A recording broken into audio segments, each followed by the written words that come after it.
The main three of the Chiefs are here through February 2029. What position will the Chiefs select in round one? Hill wanted number 10 off limits. Is this justified? And this is Big Red's last ride. Next on Gridiron Gambit. Welcome, Chiefs Kingdom. Thanks for tuning in to this Red Kingdom media production, bringing you raw, authentic Chiefs coverage.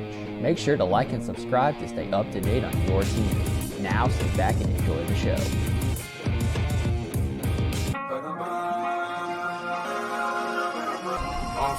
Let's work. Hey. Welcome to this edition of Gridiron Gambit. I am your host today, Clinton, and I am joined with me, Rod and Lonnie. How are you guys doing today? Doing pretty good. How about y'all? Good. I'm good. Excited. Ready for Thursday, I think, like everybody. Yes, sir. Basically my thing too. Staying busy because we're getting a lot of stuff prepped and ready to go on my side in terms of the media group and what we have planned around the draft, and tease that we got something else to talk about that we just released here towards the middle of the show. But I'm excited for the draft as well. But we can't talk about the draft quite yet because something else ended up taking all the attention away as the first segment, because as we know, the big three of the Chiefs have returned through 2029, at least the Super Bowl of the 2029 season. So just before the actual 2029 season, so that makes it 2028. Andy Reid, Brett Veach, and Mark Donovan were all signed to extensions. So Rodney, what does this mean to you?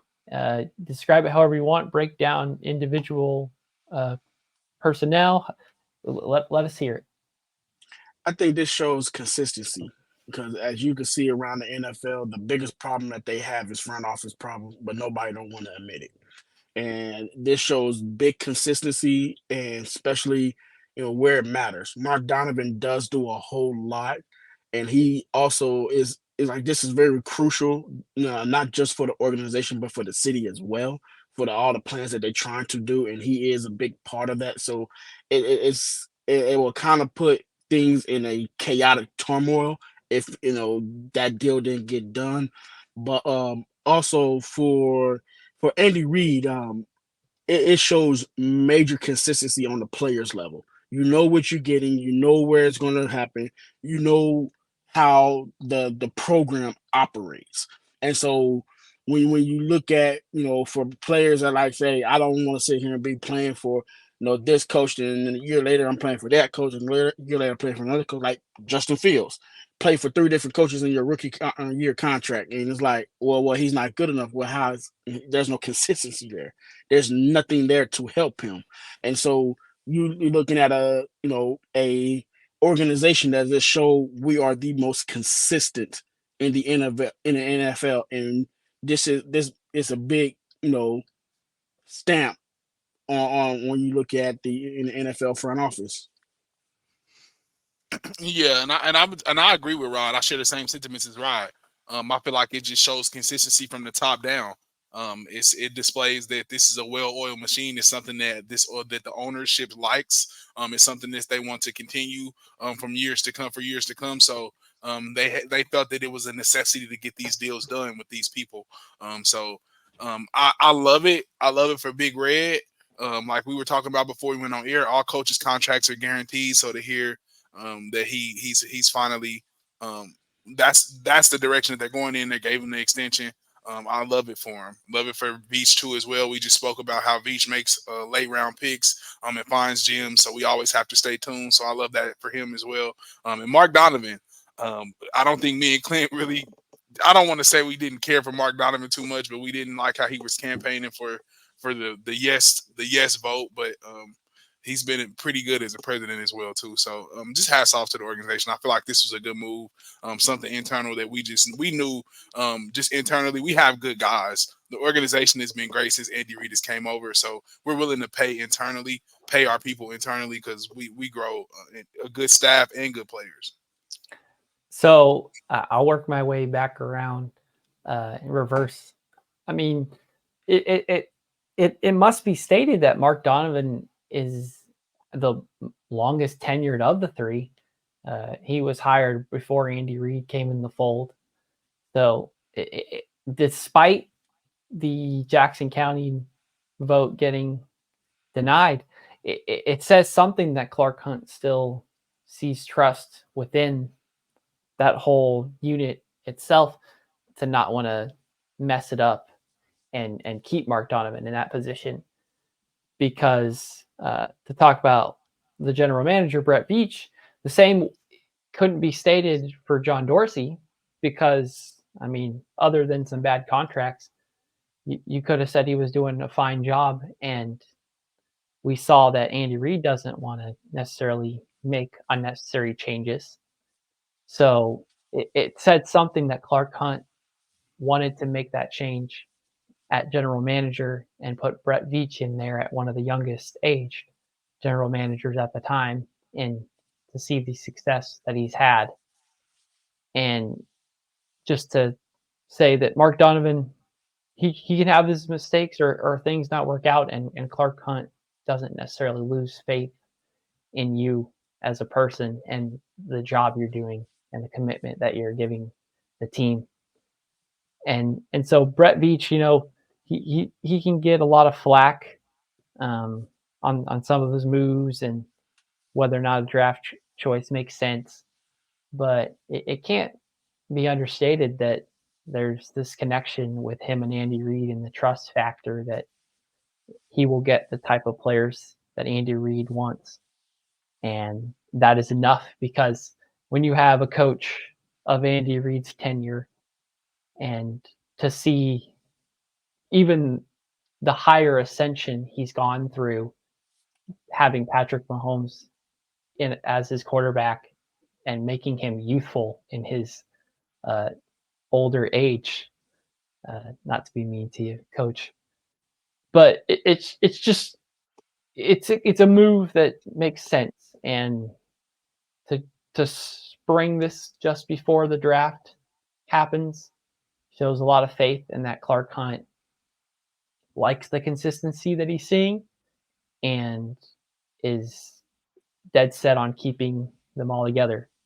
And we're going to hype up and talk about Andy Reid at the end of the show, and more about his record-breaking contract as a NFL head coach, and kind of the hot button topic that was surrounding him then, and it's still surrounding him now in a conversation that we'll have later. But do either of you guys have any more final thoughts about any of the front office moves?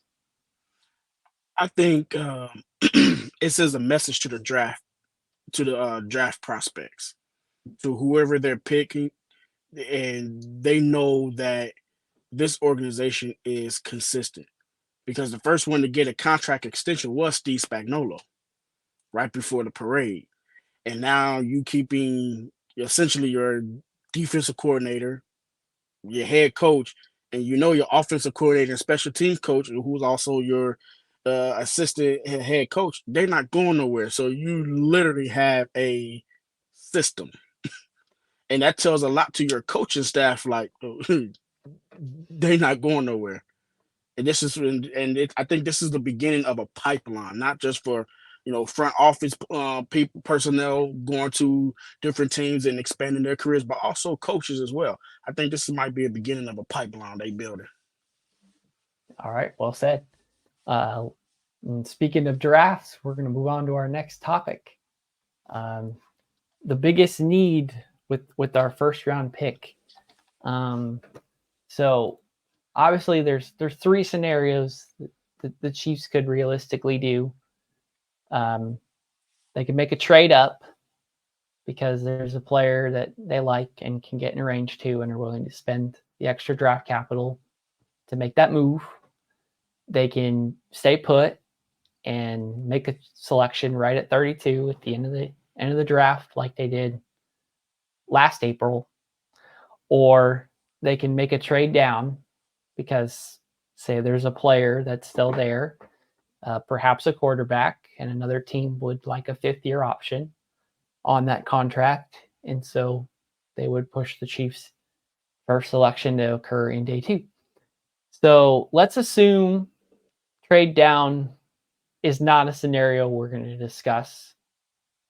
So only first round choices, because Thursday being a couple days away, it's all first round talk. The first round is the round that everyone cares about. It's the only one that gets mocked all the way through on TV. So if the Chiefs are making a first round selection in the NFL draft on Thursday, what position are they most likely taking? Who are they taking? And what position, what number spot do you believe that choice has to take place? Rodney, give us yours. I think especially after listening to Brett Veach press conference the other day, I think is based off what happened 1 through 15. If the quarterbacks and wide receiver starts coming off the board, he put a little hint out that it's a possibility he might make a trade up to try to get a tackle. But if the tackle starts coming off the board, is particularly he hinted at it, but didn't quite say it, that he's looking at just a small handful of guys that he is willing to trade up for in the first round for that wide receiver. But he did initially spoke saying that if he's going to trade up, he's going to go after a tackle, but that player might, if he's going to get the tackle, that's initially going to be a day 1 left tackle, but that plan is it's a lot bigger than what it initially looks like. Also, if he's sitting at 32 and get a tackle, I think that same plan is there. It's just it's torqued a little bit. I mentioned it in the article here that if he is looking at a tackle at 32, that tackle is built for competition, and he stated, one day gonna have to fight. He's gonna have to fight. He's bringing in a top flight guy who's going to come in to say, I'm taking your job, but that's only if they draft that tackle coming in the first round. The wide receiver that I've noticed that he is looking to try to get, if he falls somewhere in the 20s, is Brian Thomas. He made a comment about DK Metcalf on someone else's podcast, and he regretted it.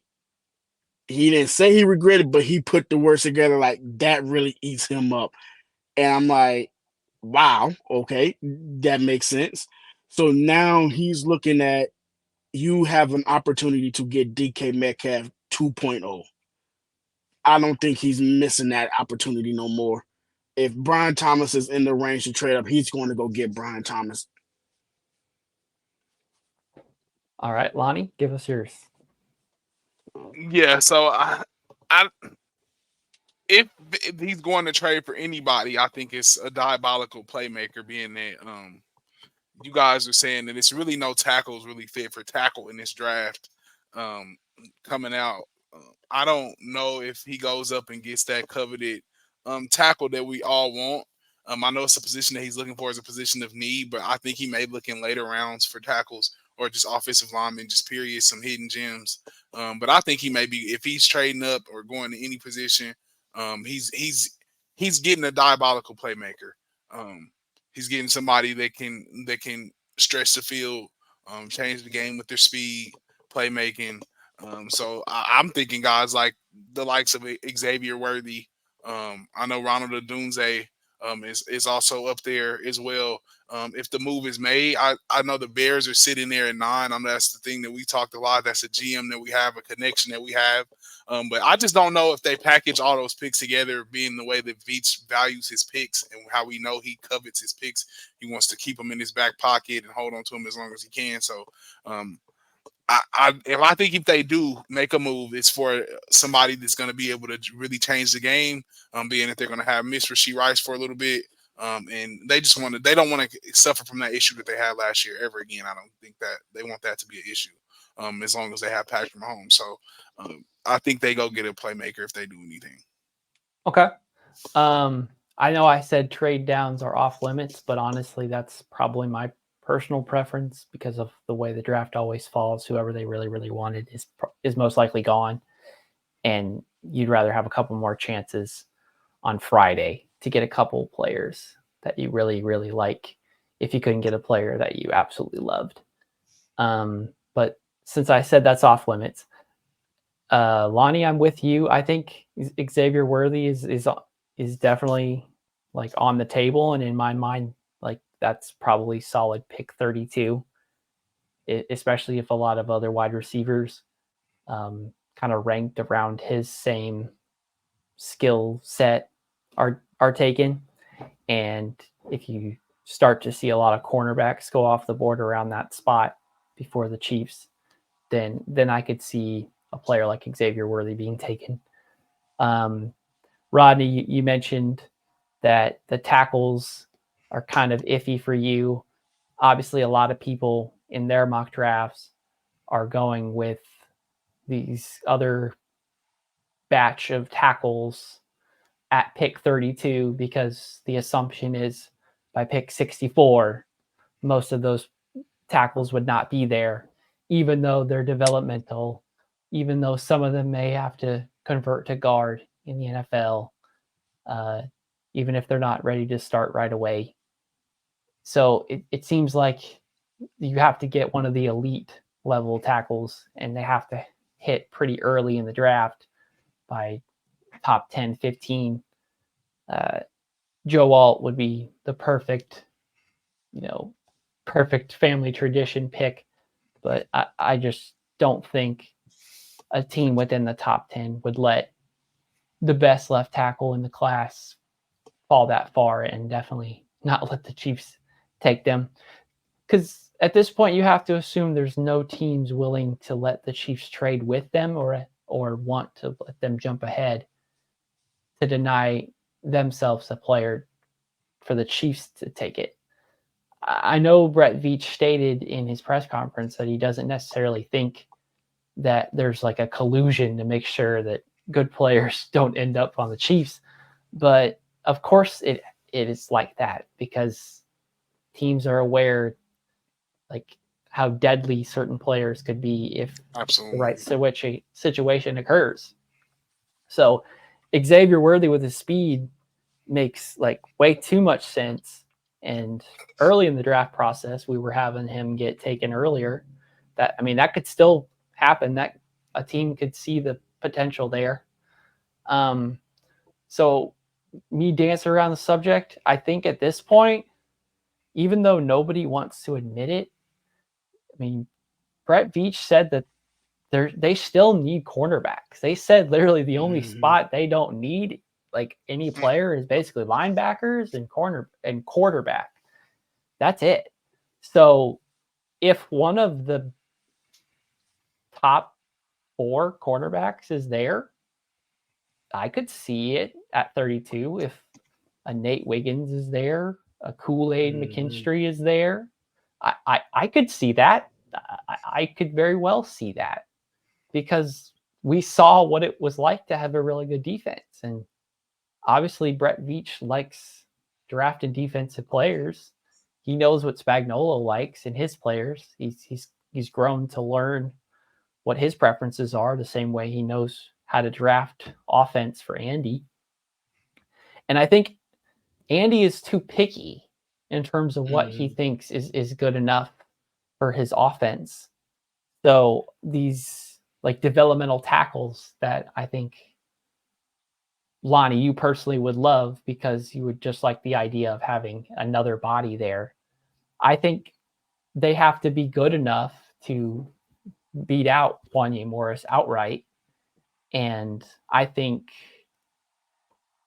prior to what you said, Rodney, I would have assumed that Brett Veach thought more highly of these rookie tackles versus what he's seen out of Wanya Morris. But maybe that's more just like a pessimistic side of me because he didn't outright win the job last season as a rookie. And like the comparison with him and Donovan Smith wasn't huge in any regard. So honestly, I think it could be cornerback. And I think it could be sneaky like that. And I think some of the Chiefs Kingdom would have to be okay with that, because they would have said that that's not what they would have wanted to go, and they still feel like their biggest needs are left unfulfilled going into Friday. It's got to be wide receiver or tackle in everybody's mind. But when you're picking at 32, the guys that you like and are willing to spend that official first round pick on, you want to actually have somebody close enough to a first round value to justify that selection. So, and I just wanted to respond just two things. I love that you said cornerback. I didn't think about that. Brett Veach always finds a way to expose and say it's a cornerback heavy draft when it may be a really wide receiver heavy. Whatever, he just kind of finds a way to say the opposite. Whatever it is, heavy draft. So I could see him saying this is a cornerback heavy draft. We're still looking for corners that need a corner. I could see that being the sneaky pick. And the second thing is Wanye Morris. Like, I don't know what the Chiefs Kingdom has out for Wanye Morris and doesn't like about him, or doesn't see where they don't see the promise. But I have seen a lot of tackles being moved up too in mock drafts. But I say I don't know if you find that tackle at 32 that just comes in and starts day one, bro. I just don't like. And if you do, you are like, hats off to you. But Veach is gonna have to get up to 20, 25 to find a tackle that can even somewhat compete for a day one starter job against somebody with half the NFL experience that Wanye Morris has. Yeah, and and actually, listen to the radio and listen to getting more in depth of what Brett Veach said. I do believe corner is on. They have an eye on the corner, and I think if Nate Wiggins is to fall, I see them pulling a Trent McDuffie move and going to go get him. Also the defensive tackle from Illinois, I see them adding in a premier threat on that defense to make it even better. Because I can see a lot of teams, especially in the middle of the first round, they going after offensive linemen, and I think what it is I think a lot of people they don't see what Andy Reid sees in Wanye Morris. I think Andy Reid thinks very highly of Wanye Morris. You're looking at, people like to look at, well, he was a mid-round, low-round draft pick, and is it really that good? I think he is. I think giving him more time to develop into that spot, I think he could be that guy. I think he is a great left tackle. And so that's why I really feel like, to me, Nate Wiggins will be that one to come in to really make a big difference on the other side of Trent McDuffie. You really have two Pro Bowl, all pro corners on the field. And especially if a lot of wide receivers start to fall down in the second round. They know that these wide receivers are going to come out in the top half of the second round. To me, I see them going after Nate Wiggins and then trading up in the second round to go get their wide receiver. And then now you're looking at a tackle that can I move him to the right-hand side? Because look at the money that they're paying Jawan Taylor. Eventually, they're going to move on from him, and they're going to get younger and cheaper on that offensive line. So maybe it is best to go after someone like Javon Foster from Mizzou. Maybe it's better to get a tackle in the third, maybe fourth round to make it, cost efficiently and to make more sense. But your first two rounds, you going after playmaker guys on both sides of the ball. So the fair points. If you go back and listen to some of the episodes, I was always on the train that while essentially the entire draft is going offense, I am not opposed to taking the best defensive option sitting there if that's what the value states for you to do. And, when wide receiver was as big of a need before Hollywood Brown, that was crazy to think about. And with Wanya Morris set to be the starter at this point right now, it was hard to think about. But Brett Veach just sees value. He's not getting stuck taking something he doesn't see the value in. So I'm all on the defensive train if just talent is sitting there ready to be had. So, And also, I wanna add, we know Brett Veach is really good at talking to the coaching staff, and I'm pretty sure he is talking really well with Andy Heck. And then this is my question for Chiefs Kingdom. What if they trade up and do get this? Okay, they would get this premier left tackle guy. He's fallen, and when they traded up and pick 18, 19, 20 to go up against this guy, and he does not beat Wanya Morris. That's a big hit on Brett Veach. I think that's that's worse than the Breland Speaks to me. Then you're starting to question a lot. So that you trade up to get this guy, and Wanya Morris put in work. So I think that's right there where I think Andy Heck is Brett Veach got Andy Heck right there in his right hand pocket. Like, hey, I need to know, is this guy can this tackle beat Wanya Morris? If he can't beat Wanya Morris, I'm looking for a right tackle for the future. That's it. And I think that's what the question is. It's fair to compare that to Lucas Niang when he was brought in to be the starter at right tackle and then got injured and just never ended up finishing the season. So we'll see if Wanya Morris, if he does make the start, can he end up starting all the games for the Chiefs? So that was a great conversation. Make sure to like and subscribe. Follow us on our social media platforms at Red Kingdom Media. Rate us 5 stars on Spotify if you like to listen to your podcasts over there. We've got some draft content coming up later this week. So if you want to get on here and talk to us live and talk about the draft choices as they're happening, make sure to tune in. Also, if you're not already, go ahead and subscribe to our Substack. We're putting out our daily updates there Monday through Friday. And we just ended up putting out the last edition of the Chef Veach series written by Rodney himself.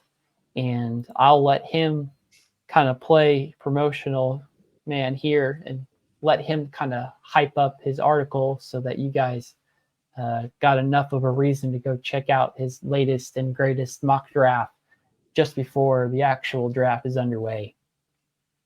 So in this article, I got some trades, I got some shock, and I got 2 guys on there that I did not see happening, but it's going to tie in from another article that been put out. And I think you might want to go check out what happened in that mock draft. It's like the gods just decided to make this, and it was perfect. Yep, those early choices and then getting some depth towards the end of the draft is a big need. So you hit all the things that would have made the Kingdom excited. So go check that out and hope that Brett Veach gets his hands on this before Thursday so he has an idea of what he should be targeting for each round. So let's move on to our third topic. The Cheetah, Mr. Tyreek Hill, he was already brought up earlier, talking about how the Dolphins head coach was saying, you make all this money, you got to be the star and all that. But he also had to bring Chiefs Kingdom back into this by basically saying that he's not very happy that Pacheco just outright took number 10 for his own number, and instead of just getting handed some other number or choosing something else. So, Rodney, do you think Tyreek is justified in having this feeling? I think he is as justified as the sky is red. I see. Look, Tyreek Hill is trying to take on that controversial role as the uno zero, trying to be the ocho cinco of the NFL. You want to be controversial. You want to keep going. I watched that interview. He sat there and said that he would demolish prime time in his time, and thinking that he won't get locked up by Deion Sanders in his prime. Like, if you wanted number 10 so bad, you should have stayed for the money that the name in front of it was trying to give you. And it is what it is. It's just this time, this is fitting for somebody who's actually playing harder than than asked to. Um, and I think this should be taken with fuel. I think this should be taken with fuel. I think Isaiah Pacheco need to take that for fuel and actually rush for 1,000 yards, and we can actually have a running back other than Jamal Charles that can rush for 1,000 yards now. And to me, I think he's more salty to the fact that the minute you walked out that door, the ring started coming right on in. It's like maybe that was the solution to winning the Super Bowl. We needed to let Tyreek Hill go, and now hardware looking kind of heavy on our hands over here. Yeah, so I don't think it's. I think the statement is just a microcosm of Tyreek's like just feelings, just period. And it's a microcosm also too of how Pacheco played. Tyreek was a player that will never be replaced. Somebody that we will never forget as Chiefs Kingdom ever. Somebody it will never ever be another Tyreek Hill. I don't think ever on this earth you will never see somebody pull away from defenders in a manner that he did in the Chiefs uniform. You go back to the Bills game. You go to his rookie year when he played the Raiders, returning punts and putting up peace signs from the first game he played with the Broncos. So every play that Tyreek made as a Chief will always be remembered. So 10 will never be forgotten. But when you go and get a guy in the 7th round like Pacheco with the moxie, with a certain running style similar to Marshawn Lynch, that really becomes the heart and soul of your team after the person that just so happened to wear that jersey left, it will make you forget. And you will forget about the person that wears that jersey. You will only just be a player, just a person that was a has been. So, and that's what it's become in Chiefs in Chiefs Kingdom. That number belongs to Pacheco now. The person that'll probably be remembered forever. Unfortunately, we will always remember Tyreek Hill, the Chief, but the one that will be remembered forever and the legacy that will go on forever is Pacheco. He's 2 Super Bowls up, my friend. So he's wore that number and done more in that number than you have ever done for us, Tyreek. So I'm just wondering. I think it's definitely warranted. He's done a lot for us. We know he means a lot. He definitely means a lot to us. But the person that wears that jersey now means almost, if not a hell of a lot more. So it has to be stated, I believe Jerick McKinnon was already on the Chiefs roster when Isaiah Pacheco was first drafted to the Chiefs. And if either of you recall what Isaiah Pacheco's number was in college, because it wasn't number 10, it was number 1. So number 1 was already so number 10 was available because Tyreek chose to get a larger contract in Miami and get traded from the Chiefs. So number 10 became available. And so he took that because that was as close to 1 as he got. And I guess he could have had the chance to switch when Jerick McKinnon was off the roster for a bit and him being off the roster this season. But he'd have to opt to pay the money that it costs to make a jersey number change, similar to Nick Bolton did after his rookie season, after 32 became available with the Honey Badger departing. So all you guys said it best. Tyreek has no merit to be upset because he's not on the roster.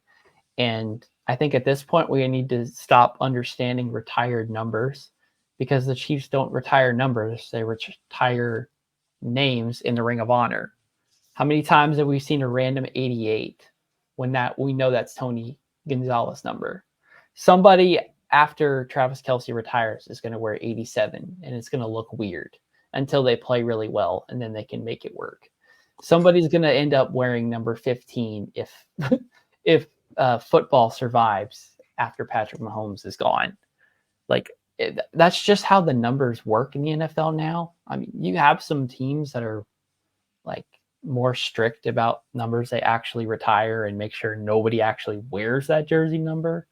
But I mean, the NFL just opened up the number 0 as a jersey number. So they're admitting that we're running out of numbers, or teams feel like they're running out of numbers for which numbers are special enough to never be used again and which ones are. I don't remember the last time the Chiefs have had a number 16 jersey. We know that's Len Dawson, but there might be a time when there has to be a number 16 on the roster, because just that's what the jersey numbers are. And you can't think of anything else than that. I know the players think highly of their number because the number is their identity, but it's ultimately just a way to be classified in a roster. That's all it is to it. So any final thoughts about Tyreek Hill before we switch on? I like what Rod said. If you wanted it, you should have stayed. Don't go on the interviews talking about it now. Nobody wants to hear a pity party.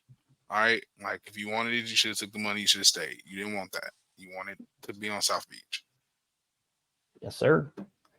All right. Let's move on to our final topic, which has to do with Big Red himself. He's back through 2029. But then what? He's set to make nearly $100 million over this 5-year extension, which is the next 5 NFL seasons through the Super Bowl of the next year. So Mike Florio, I'm sorry you didn't get your wish. I'm sorry Andy Reid did not retire. So Andy Reid is not retiring in 2024. Like he reports every Super Bowl. Mm-hmm. So now we can speculate about 2029, and let's go ahead and have this conversation now, so we don't have to have it in 5 years when we're wondering. Rodney, is this Andy Reid's final NFL contract? I don't think so. I think Andy Reid is he loves football too much. I think this is all based off what he has going on with the team with these 5 years. Because right now they focusing on chasing legacy, and but I still think that they trying to create a pipeline of coaches on this team, and the only way to do that if you have consistency, like we spoken of earlier. I don't think Andy Reid is going anywhere. If he do, we probably see it 3 years from now. If he's thinking about stepping down and leaving, but that's if he have someone in the makes to get going. But on the other hand, it's kind of funny to make a 5-year deal, because that makes me trying to think about his first contract. Was that a 5-year deal? And in 5 years, it's a real funny number, because say if he's to put in facts of what I just said, if he have a successor coming, 5 years is enough time for Eric Bieniemy to be over there in the Pac-12 to get everything up under him to be a head coach, and it just so happened to be a perfect timing for Andy Reid to step down and Eric Bieniemy to come back. To interrupt you real quick, you were dead on. When Andy Reid was hired in 2013, he agreed to a 5-year contract to become the Kansas City Chiefs head coach. And at the conclusion of the 2028 NFL season, Andy Reid would officially be more than 70 years old.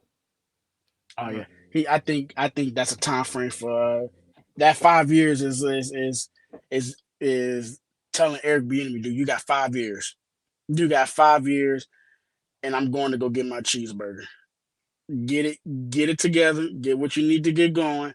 Because after the 5 years, you at least still have Patrick Mahomes and probably for a good 3 years before you have to get a quarterback. But you got 5 years until I'm gone. So get your time right. Dang. So Rodney thinks he doesn't even survive the whole contract at some point. Okay. Oh my God, no. We were not wishing that on Coach. But I don't think it's the final contract. However, I think this may be This second to the last one. So right before the final one. This is a man I feel like he's in the glory years now. He worked on the front side of football, being a coordinator, doing all the necessary stuff, becoming the head coach, dreading losing in championship games, never being able to win a big one. Finally gets his Tom Brady, and starts winning. He's not walking away from the game anytime soon. And I think he just wanted to let us know that, like, I'm here. I finally made it to the mountaintop, got to the mountain, and I'm just now walking at the top of this mountain, and finally reaping all the benefits from my hard work. And you guys thinking I'm stepping away? Absolutely not. So, with that being said, I don't think this is the final contract. I think it may be the second to the final contract. I think this gives him at least 2 more chances and 2 more cracks at a Super Bowl for sure. And I think he probably gets it done within those 2, and then with that, we'll be talking about is he going to keep going, or is he going to retire? Will he get another 5-year deal? But I just think the years are ahead for this man. And I wanted to call him a young man, but I don't want to disrespect him. But like Andy Reid, he coveted and waited so long to get here. So to think that 3 Super Bowls is just enough and he's just gonna walk away, I feel like it's just kind of crazy for a man that loves the game, respects the game so much. Gives everything he has to the game, studies the history of the game. Even you can see it in the way he calls plays. So knowing that and the way that he covets legacy and history, I don't see him stepping away from the game. He's going to keep continuing to build his legacy. Facts. I'm with you.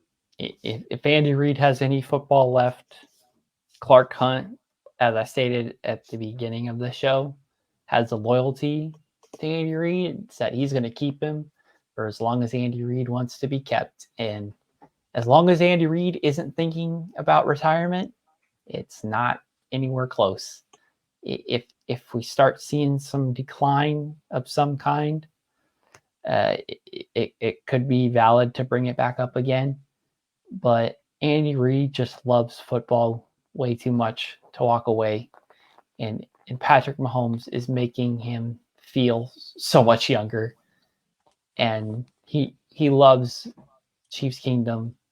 He loves the love that we give to him, as we saw the ascension and what it took to get here.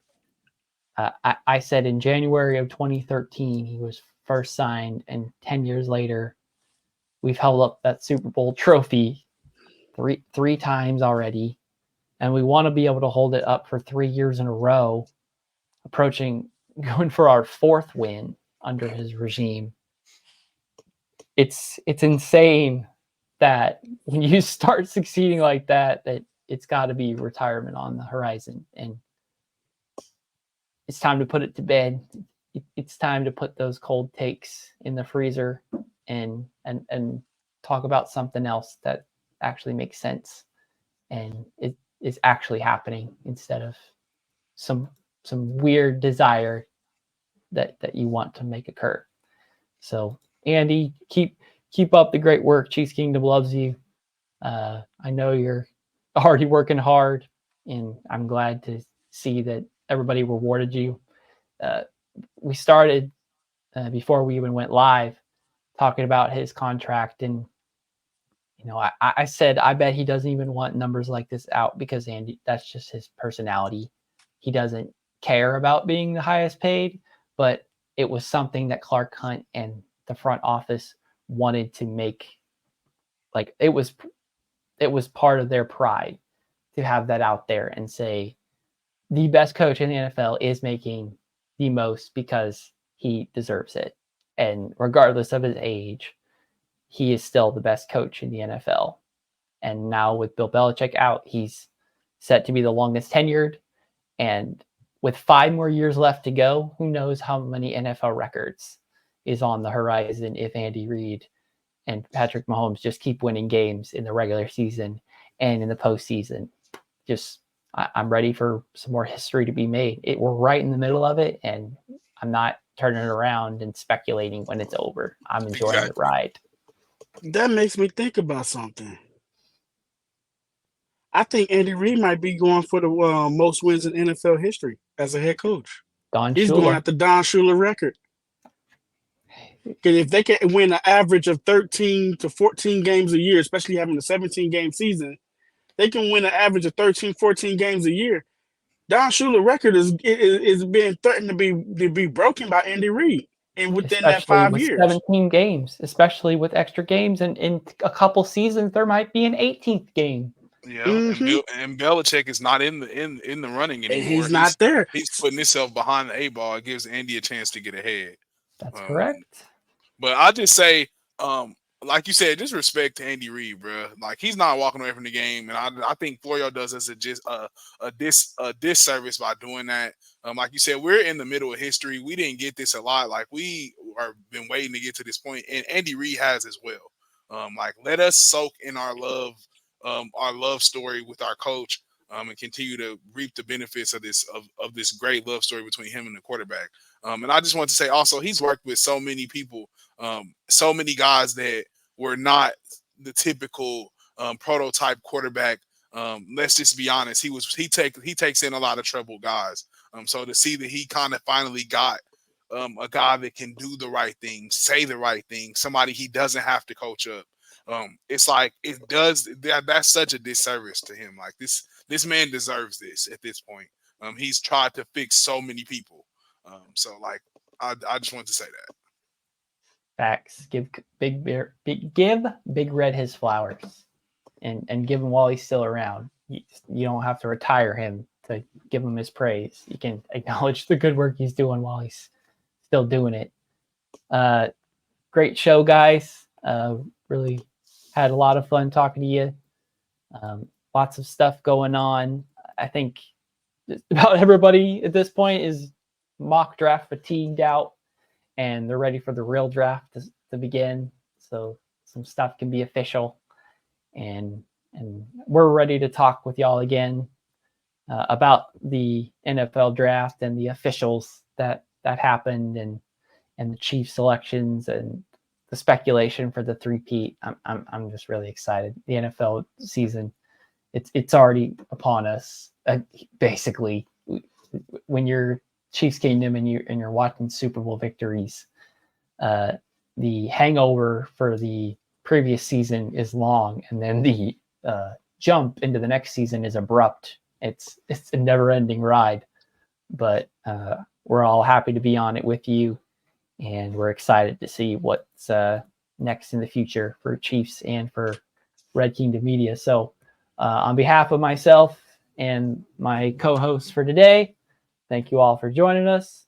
God bless each and every one of you. I hope you have a great rest of your day, your week. Enjoy the draft.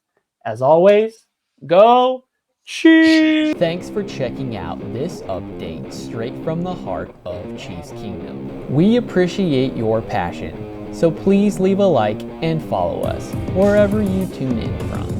See you next tailgate, your trusted source for all things Chiefs, Red Kingdom